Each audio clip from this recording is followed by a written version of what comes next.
طبعا ينفع ونص.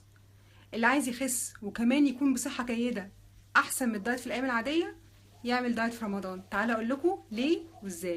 الصيام غير ان هو راحة للجهاز الهضمي، والجهاز الهضمي من حقه يرتاح، بس ده بيطلع معاه الجروث هرمون، والجروث هرمون ده بيحرق الدهون اكتر وبيخلينا بصحة احسن. وعشان نلاقي النتيجة دي لازم نمشي ونستمر على نظام دايت صحي متوازن عشان في اخر رمضان الميزان يفرحنا وما نتعبش. تعالوا بقى نقول ازاي. الممنوعات دي لازم نبعد عنها تماما في رمضان عشان فرق السعرات بينها وبين الاكل العادي ده اللي هتخس بيه، وخصوصا لو مش هنعرف نعمل رياضه ضيق الوقت مثلا.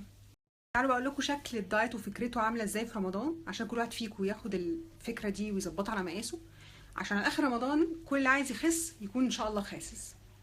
الترتيب ده مهم عشان ما نبدا بالميه والشوربه والسلطه، اما نيجي نوصل للنشويات هتكون بطننا اتملت وشبعنا، وكمان شبعنا من حاجات مفيده لجسمنا.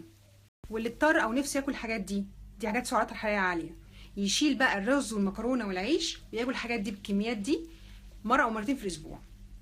احنا لينا معلقتين سكر في اليوم، وبالنسبه لمشروبات رمضان والعصاير يا ريت تبقى كوبايه واحده على الفطار، ولو عايزين نحلي نستعمل سكر دايت خالي من الاسبرتام.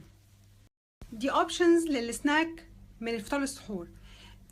بس اللي هياكل سمبوسك وبشاميل بلاش يختار حلويات، بلاش تعمل غلطتين في اليوم كتير. ده مثال للسحور.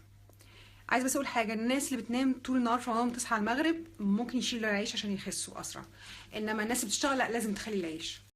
واللي فعلا عايز يخس اوعى ينسى الميه. الميه مهمه جدا، تتوزع من الفطار للسحور بمعدل كوبايه او كوبايتين كل ساعه. والرياضه هعملها سنابس لوحديها. اني كده خلصت خلاص؟ لا طبعا.